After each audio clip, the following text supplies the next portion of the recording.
Assalamualaikum warahmatullahi wabarakatuh. Untuk tema hari ini kita akan bahas tentang prasangka buruk dan baiknya di kehidupan dan orang lain. Prasangka seperti apakah yang diperbolehkan dan yang tidak diperbolehkan, agar kita mengerti waktu dan perilaku pada hal yang tepat, karena berburuk sangka itu adalah hal yang manusiawi. Sebagaimana kita ketahui bahwa berburuk sangka kepada orang lain adalah akhlak yang tercela dan dilarang dalam agama. Namun, tahukah kamu ada prasangka buruk yang diperbolehkan loh? Kalau firman Allah dalam surat Al-Hujurat ayat 12, Allah berkata, "Jauhilah kalian dari kebanyakan prasangkaan, sesungguhnya sebagian prasangka adalah dosa." Ini Allah yang berkata.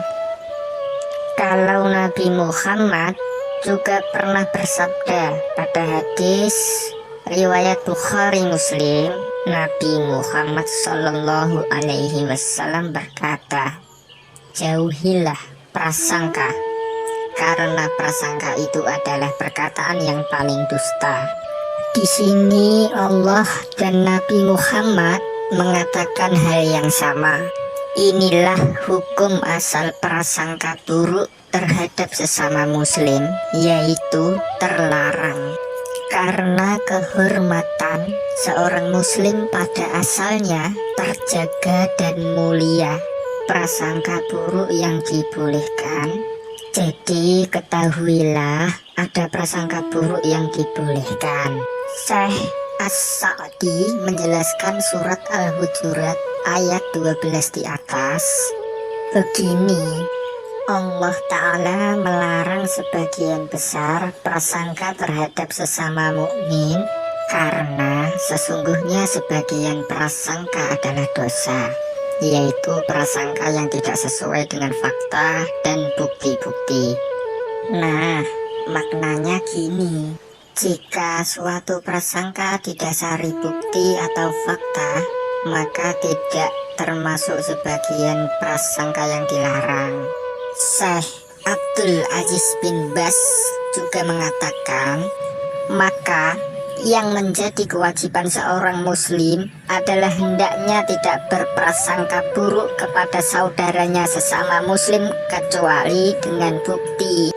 Tidak boleh meragukan kebaikan saudaranya atau berprasangka buruk kepada saudaranya, kecuali jika ia melihat pertanda-pertanda yang menguatkan prasangka buruk tersebut. Jika demikian, maka tidak mengapa.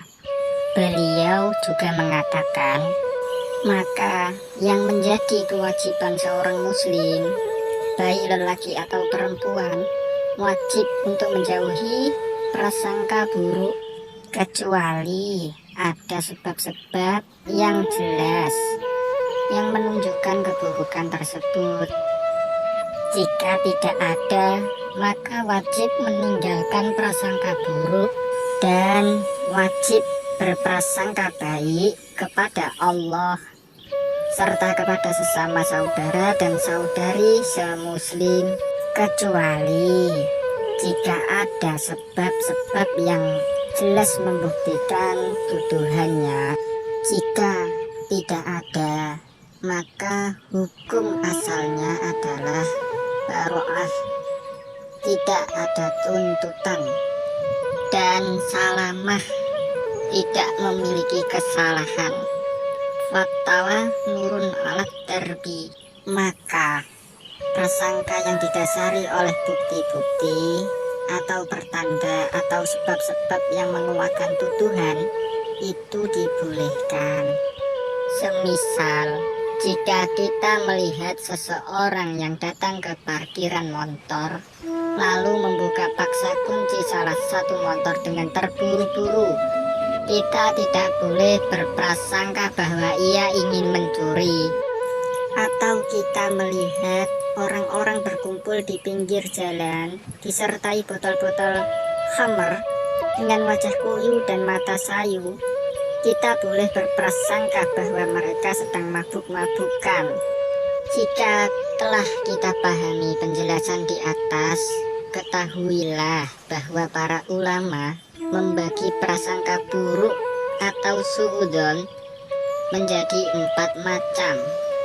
Apa saja kira-kira 4 macam bagian dari buruk sangka atau suudzon tersebut? Suudzon yang haram, yaitu suudzon kepada Allah dan suudzon kepada sesama mukmin tanpa bukti atau pertanda yang nyata.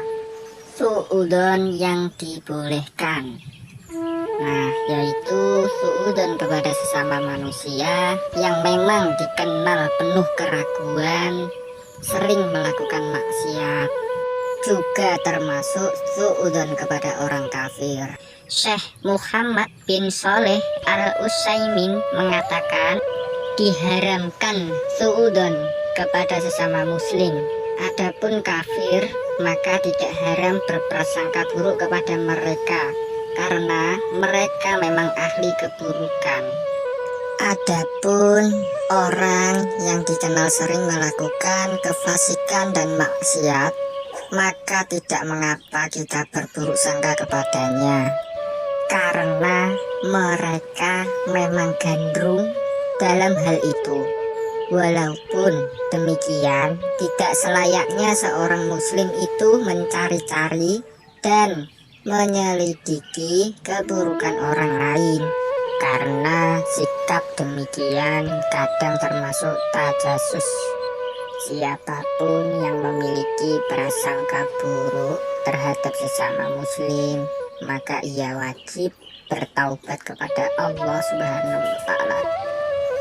Hai orang-orang beriman, jauhilah kebanyakan purbasangka, kecurigaan, karena sebagian dari purbasangka itu dosa.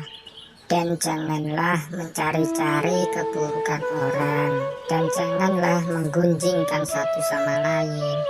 Adakah seorang di antara kamu yang suka memakan daging saudaranya sendiri yang sudah mati?